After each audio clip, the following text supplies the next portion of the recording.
there are governments out there that are also being contacted. Just as individuals are being contacted, governments are being contacted, are they not? Yes.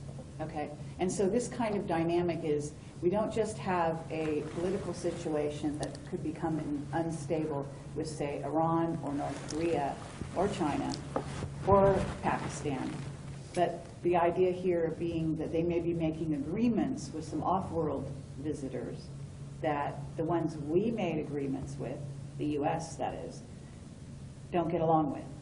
And there's also issues within the U.S. itself, within the U.S. military.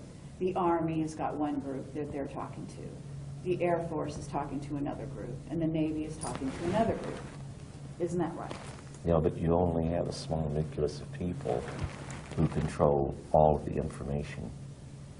And it may not be military personnel that is doing this. And it may not be your elected officials. Sure. And that's a scary situation. Okay, and that's also true. We've got a military right now in the U.S. that's very discontent. And Bob, you can speak to this as well. You've got a son who's been working for these people. He must hear all kinds of things. And they're being told to do certain things that they know is not in the best interest necessarily of the United States, for example. Is that right? Let me tell you something. It's not easy to say that there are the good guys and there are the bad guys, and we're in the middle. That's true to a certain extent, and it's been true for the last 10,000 years, but it isn't particularly true today, because a third party has entered the game. An advanced culture, God knows who they are and what they are, but they're the higher in the what they call it, the hierarchy. These guys at the top of the hierarchy are primarily spiritual in nature, and they have intervened. And they have said, listen, we've had enough of this bullshit where you've warred among yourselves, you've had these clan disagreements and blah, blah, blah, blah. This family and that culture and that group, that's going to cease. Because the human race has been in the damn middle for so long now that they've reached a critical point in their evolution and their development.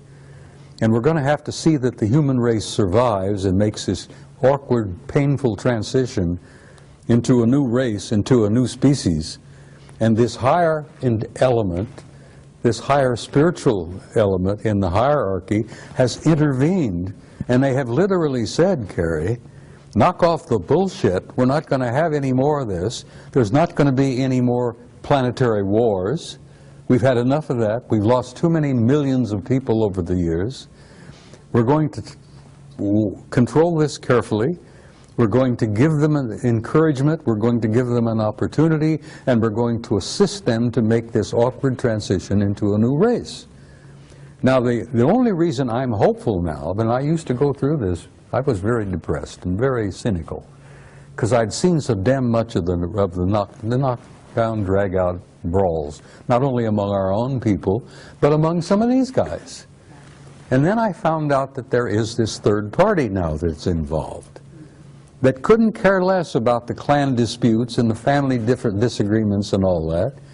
All they care is to see that the human species makes this awkward transition into a new race and can reach out and take our rightful place in space and go to the stars where we belong, for God's sake. Okay, but that's their intention. That's what you've been told they want to do because you were taken off-world by them. Yes, I was, and they've given me encouragement. Okay. And they've showed me the future, Carrie, and the future is glorious.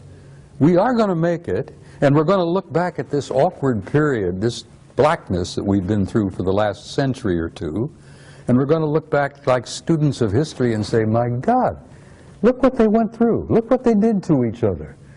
We're going to look back from the future into this particular time and place, and we're going to say, how in the world did they pull that off?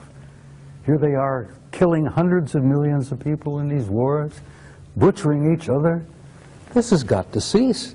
We can't let that race off the planet until they evolve and grow and mature where they can be safe. Okay, but Bob, that rationale, when you've got these races, off-planet races, who have been warring with each other for eons, So maybe there's a new guy on the block. Let me tell you Maybe that something. new guy is orchestrating things here. But actually, I'm going to sit over here and I'm going to be suspicious of even Well, that new guy. it's all right to be suspicious, and I Did know you where you're read coming from. Childhood's End? I was talking to Joe Farrell not too long ago at another conference, and Joe Farrell has written The Cosmic War. And The Cosmic War is a true story of a war between interplanetary intelligences. And they literally damn near destroyed each other. They destroyed a planet beyond Mars, for God's sake, in our own solar system. But that crap has got to cease, and I have had the opportunity to meet guys from the higher level who said, we're not going to allow that to happen anymore. We're going to give you a chance to make it. And the only reason I'm hopeful, and I told you this privately earlier, is that I have seen the future, and there is a future for the human race, and it's beautiful. Okay, and I appreciate that, okay, and I would agree with you. And I think a lot of people listening to this, who will listen, will agree with you. That's why we're all here. That's what we're working for. But the work is still to be done. And what I want to do is keep eyes on the ground right now.